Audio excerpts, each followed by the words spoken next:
During the Vietnam War, American soldiers often swore they saw something strange on the battlefield, men who didn't look Vietnamese, speaking in Russian, fighting with deadly precision. Were these just rumors, or was the Soviet Union secretly sending troops to fight in Vietnam? The truth behind Moscow's hidden hand in this brutal conflict is far more shocking than you think. Today, we uncover the secret role of Soviet soldiers in the Vietnam War, a story hidden for decades. In the 1960s, as the conflict in Vietnam escalated into an all-out war, the United States became increasingly involved in supporting the capitalist South Vietnamese government against the communists in North Vietnam, led by President Ho Chi Minh. By 1964, following the Gulf of Tonkin incident, when North Vietnamese torpedo boats allegedly attacked the USS Maddox, the United States began sending large numbers of ground troops and Air Force units. What began as limited military aid soon transformed into a full-scale American war effort. By 1969, the United States had deployed more than 534,000 military personnel to Vietnam. Alongside them fought soldiers from allied nations, including South Korea, Thailand, Australia, New Zealand, the Philippines, Laos, Cambodia, and Taiwan. Against this massive coalition, North Vietnam was supported primarily by two communist powers, the Soviet Union and the People's Republic of China. Yet, unlike the United States, the Soviet Union's involvement was highly secretive. Moscow gave direct and indirect aid to the North Vietnamese on a vast scale, but it officially stopped short of sending regular Soviet combat troops into the front lines. Before the Gulf of Tonkin incident, Soviet interest in North Vietnam had been relatively minimal, limited largely to symbolic gestures of communist solidarity. But as American involvement deepened, the Kremlin feared that the balance of power established by the Geneva Accords was collapsing. Soviet leaders also worried that if North Vietnam fell to American forces, Moscow would lose prestige among other communist movements across Asia, Africa, and Latin America, especially during the Cold War's struggle for influence in the developing world.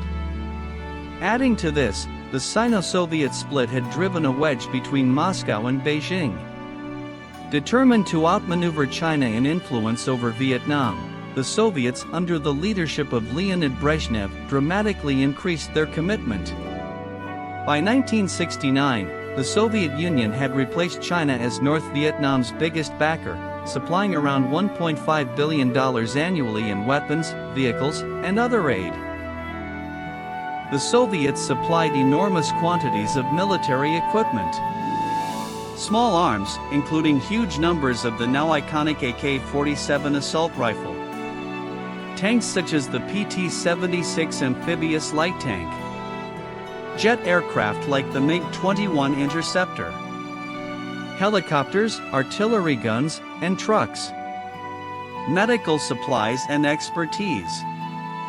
They also trained thousands of North Vietnamese personnel at Soviet military academies and schools.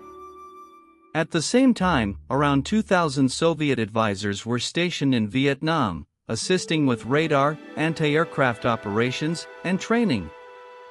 It is estimated that by the late 1960s, as much as 75% of all North Vietnamese military and technical equipment came from the Soviet Union. At least 10,000 Soviet personnel either served in Vietnam or visited as technical experts, observers, or advisors.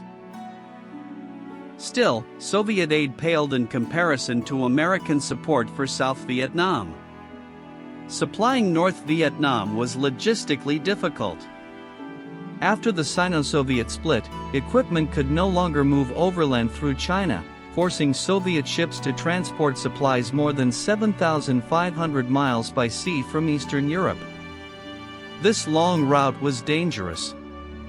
Soviet and Eastern Bloc ships heading to Haiphong were often shadowed by American aircraft and naval vessels. Some Soviet ships were even struck during U.S. bombing campaigns, wounding Soviet sailors.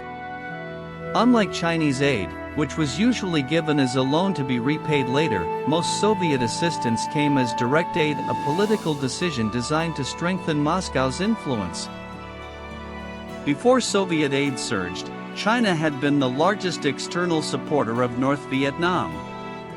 At one point in 1967, more than 170,000 Chinese soldiers were stationed in North Vietnam, far more than the total number of Soviets ever present. But Vietnamese leaders, wary of centuries of Chinese domination, were reluctant to rely too heavily on Beijing. By the late 1960s, Mao Zedong's Cultural Revolution had also weakened China's economy, forcing a sharp reduction in aid. This created a power vacuum that Moscow eagerly filled. As the United States escalated its bombing campaigns, most notably Operation Rolling Thunder and Operation Arclight, the Soviets provided advanced air defense technology. They supplied the SA-2 Guideline surface-to-air missile system, trained Vietnamese crews to operate it, and in the early stages, even manned some batteries themselves. In 1965–66 alone, these systems brought down 48 American aircraft.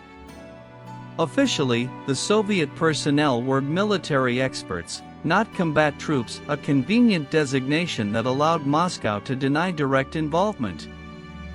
Yet Soviet advisors often engaged in combat. There are even reports of Soviet pilots flying missions in place of fallen Vietnamese pilots.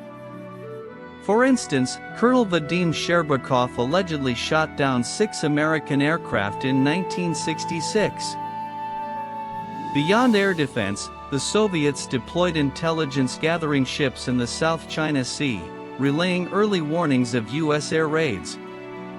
American troops also reported encountering North Vietnamese units with European-looking men believed to be Soviet advisors. Some rumors suggest that Soviet Spetsnaz commandos attacked an American base in Cambodia in 1968, destroying newly delivered Cobra helicopters. While unproven, these rumors highlight the shadowy nature of Soviet involvement. It is confirmed, however, that KGB officers operated in Vietnam. They analyzed downed American aircraft and captured weaponry, sometimes shipping entire planes, like several captured F-5 freedom fighters, back to the Soviet Union for study. The contrast between American and Soviet exposure to danger is clear in the casualty figures. The United States lost more than 58,000 troops killed and over 300,000 wounded during the Vietnam War. The Soviet Union, by contrast, officially reported the loss of only 16 military personnel in Vietnam. This figure reflects their limited role as advisors and technicians rather than frontline combatants. So, were there Soviet troops in the Vietnam War? The answer is yes, but not in the same way as American forces.